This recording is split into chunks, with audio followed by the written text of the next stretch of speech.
Good evening, folks. This is Pamela coming at you with a video vlog, chat, speakeasy.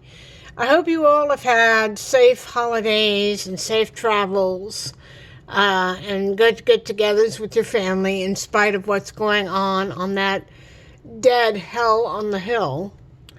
I just got back from a nice dinner with all my family. That includes my twin brother, his wife, my older brother, his wife, my brother-in-law, my sister, and their daughter, Sarah. And it's been a long time coming because we've had a lot of things going on. With my brother Jerry not having a job, it's kind of hard for him to get out and do things. But we went out for a nice Christmas dinner. A late Christmas dinner with all the family this time, because my older brother and everybody got together. We thought we were going to do separate bills, but my sister, bless her heart, paid for everything, from the chicken wings we all bought to the drinks that we had. It was a wonderful meal to be had, and I got to pay my sister back big time for that. I'll do something nice for her because she's been real good with us. So, yeah, I'm going to pay it forward the next time we see each other. I might get some candy or something and leave it at the house. So, when I go to help with the niece, maybe I will have some candy hidden in her room so that she can have it when she gets back from a trip with my Aunt Linda and Uncle Rodney. So yeah, I'm going to start paying it forward for her. I know about a lot of the celebrity deaths that have happened this year, including Anthony Geary from General Hospital fame. Sad. It's been known to happen. And I don't know what caused his death, but either way, it's sad. And I heard about this guy they call Adam the Woo, who was named David Adam Williams. He lived down in Florida with a big Disney freak. He loved Disney, and he also loved to travel. I watched his channel off and on over the years. In fact, I think the one video I remember the most from his travels was the trip to Memphis to see the mausoleum where Elvis was first eulogized and laid to rest. He reminded me of my dad, Adam the Woo reminded me of my dad. When he wanted to go on vacation, he would tell the kids, he would tell all of us, we're going to go to places like Kings Island or Myrtle Beach or Cedar Point. And we would happily load up the cooler. We had an old green Coleman cooler, which we would fill with different kinds of soda like Faygo Pop, Pepsi, Coke, you name it. We would all pack our bags, get in the car, and go on this road trip. And we would have a great time. And at 7 or 8 years old, kids can get fussy. I was one of those kids that was real fussy one day when we went to Myrtle Beach. They wanted to go down to the beach, but I wasn't having it. But I remember going to places like Seaside Water Slide and going down the water slide with my sister. I don't think this is such a good idea.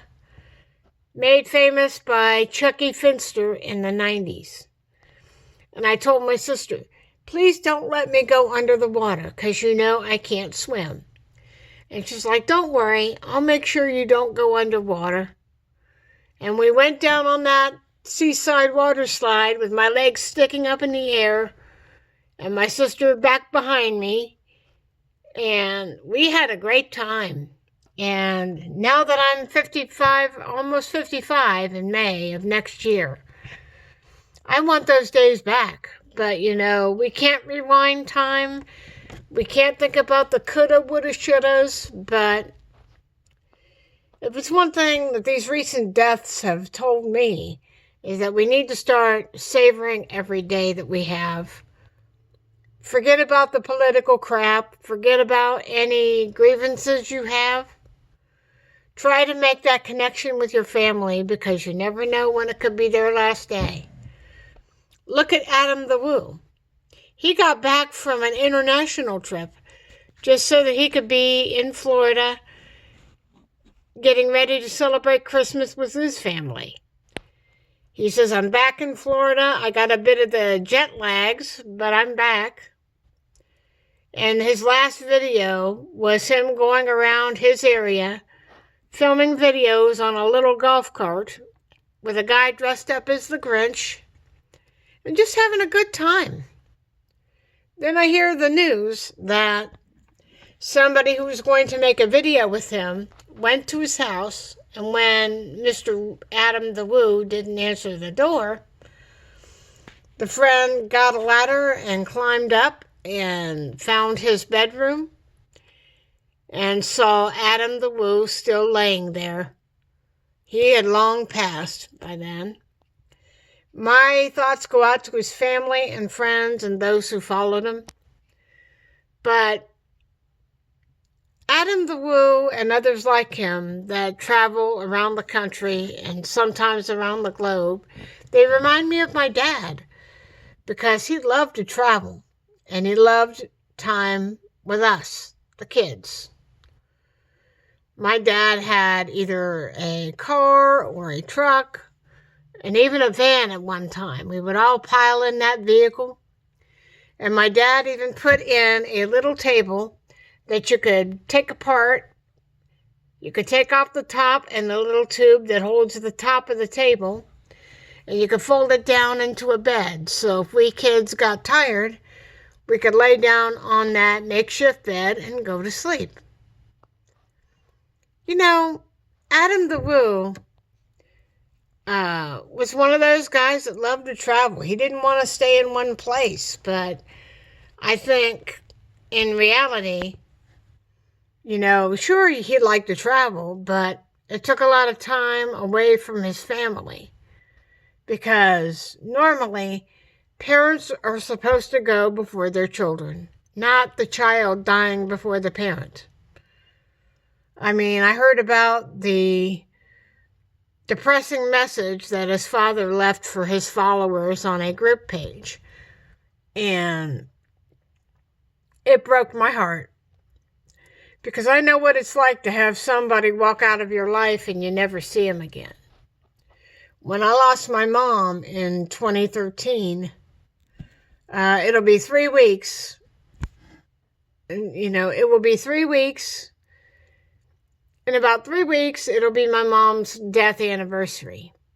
And it's a double-edged sword for us, because the day my mom died was also the date of my niece's birthday. And my niece, who has autism, will be 20 years old. That's hard to believe. My mom's been gone all this time, and holidays are still rough. And my dad died in 2009, so yeah. Holidays don't really mean that much to me anymore. I try to savor the peaceful time like I have now. I pay rent for this house. It's in the family, so yeah, I pay money into a trust fund to help with the bills, the gas, the electric, the water, and all that crap. But I haven't left this house because I don't want this house going to just anybody who could tear it up and do something stupid like sell drugs or something like that. I want to stay in this house as long as I can, because I know my mom and dad, they support me on whatever I wanted. And there was one thing I didn't want, and that was to go into an old age home or a special care facility. I call those places the places of death. My neighbor who lived across the street from me is now in one of those places. And it breaks my heart because I miss seeing her. She would look out for me, and I would certainly look out for her. But, her mind was starting to go, and her niece said, "You're going to move into a special care facility near me so that me and your granddaughter can visit you." And the last time I saw her, all I could do was wave. I didn't get to say goodbye. I didn't get to say any final words. She just got in the car and she was gone. So, yeah. And I heard about all the shit that Donald Trump's been doing, the rage tweets, the bullshit, talking to kids on Christmas, unfortunately. And my sister said, I wouldn't want that guy talking to my niece, even if she could talk. I wouldn't want him talking to her. He has no business around children. And I agreed wholeheartedly. And, unlike Donald Trump, who wants to rage tweet, he should just sit back and think about what he has instead of pissing all over other people who have lost their jobs. Christmas is supposed to be the season of love and joy, but to the people like Donald Trump, we're expendable. But not my family. I don't want nothing to happen to any members of my family. And this is the first time I saw my twin brother and his wife together this year. Of course, I saw my twin brother at our Kissel family reunion because my mom's last name was Kissel. And my twin brother was the only one that came to the picnic. So, yeah. So my sister wanted to set up something really nice. And we went to a place called Roosters tonight, where I got boneless wings, potato skins, and an ice cold Coke. And I got some Christmas presents from my sister-in-law and my brother. And it was a wonderful Christmas. I was just glad to see members of my family. I could have done without the Christmas presents. Just seeing my twin brother and his wife and all my family together was worth more than any gift. And I think that's what we need to start taking away from our holidays. It's not the gifts that we get. It's the people that we have around us. So, yeah. I'm going to get off for tonight. I want to wish everybody a late Merry Christmas and a wonderful New Year. Try to do something positive. And I'm going to use a tag used by another user who goes by the tag, Go Find Some Joy. That is what I want you to do in 2026. Go find some joy. Go find what makes you happy. That's all I want you to do. And those that don't have any family that are around anymore, I feel your pain. I know what it feels like. But don't let it stop you from living your life. I try not to. It can be hard, but you will get through it. I promise. Holidays can be hard. I get it. But you can't let it ruin your life. Try and do good. That's all I want you guys to do this year. Have a good night, everybody, and I'll talk to you again really, really, really soon. Bye. Happy New Year. See you in 2026.